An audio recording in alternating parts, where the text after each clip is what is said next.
ओम श्री गुरुवे नमः।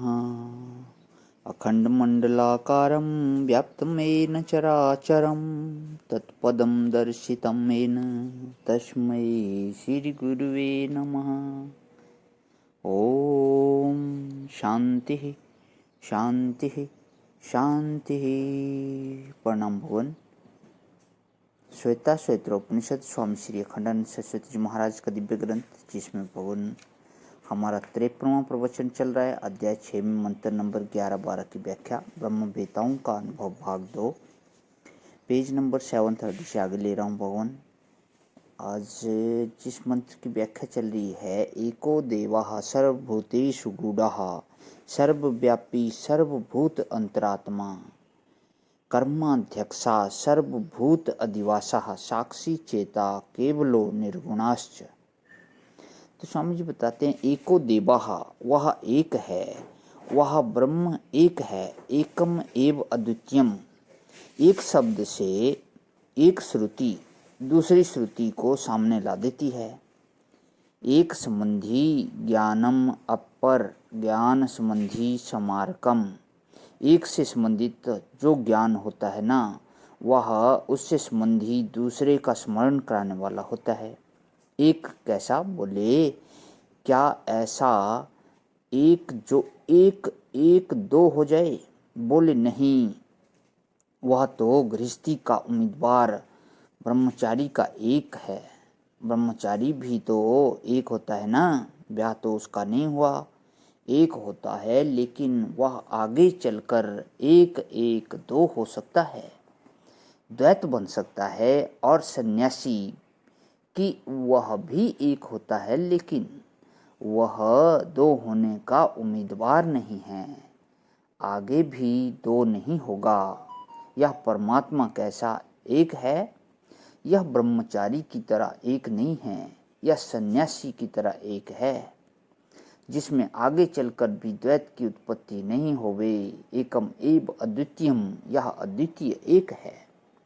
एक एक दो हो जाता है और 1/2 हो जाता है। देव ना तो एक एक दो बने और ना देव ना तो 1/2 बने, माने जिसमें विभाग ना हो और गुणन भी ना हो। आप जानते भी हैं ना, हमारी संख्या का बड़ा मजा है। यह ब्रह्म जो है वह एक है, पर संख्या में जो एक होता है वह ऐसा होता है कि वह दो हो जाए, 1/2, और 1+1 2 हो जाए। लेकिन परमात्मा ऐसा एक है जिसमें ना 1/2 का विभाग है और ना एक एक गुण है, माने निर्गुण है और निर्विभाग है। देखो ब्रह्म का एकत्व कैसा। निर्गुण शब्द का अर्थ समझ लो, वह गुणित नहीं होता और विभक्त नहीं होता। विभक्त ना होना और गुणित ना होना, यह ब्रह्म के एक का लक्षण है। बोले अच्छा जी, जड़ भी तो हो सकता है ना। माना कि एक है, अद्वितीय है, परंतु ना वह किसी को जाने और ना जाना जाए, ऐसा होवे। तो बोले नहीं, देवः, वह सर्वभाषक स्वयं प्रकाश है, माने जैसे सूर्य सबको रोशन करता है, प्रकाशित करता है, जैसे हमारी आंखें सबको प्रकाशित करती हैं, और जैसे सबसे बड़ा देवता मन संकल्प विकल्पों को प्रकाशित करता है। देखो, ईशावास्य उपनिषद में मन के लिए देव शब्द का प्रयोग है। नैन देवाः आपनुवन पूर्वम अर्षत, एको हि देव सहसा सहीयान, विष्मो हि देवाः सहसा सहीयान। एक होता है, यह तो देवता का अर्थ है जो सबको जाने, सबको प्रकाशे, सो देवता।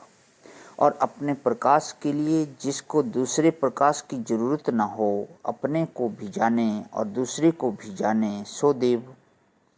तो वह देव है, माने ज्ञान स्वरूप है, चेतन है और एक है। तो अब पलट लो कि एक है किंतु जड़ नहीं, चेतन है और चेतन है किंतु अनेक नहीं, एक है। ऐसे बैठेगा मंत्र। चेतन की अनेकता की काटने के लिए एक शब्द है और एक ही जड़ता को काटने के लिए देव शब्द है। अब तीसरे शब्द को ले लो, सर्वभूतेषु गुणः। इसलिए नहीं सुनाते हैं कि आप लोग इस मंत्र के अर्थ को समझाओ भला, आप इस मंत्र के अर्थ को समझ जाओ।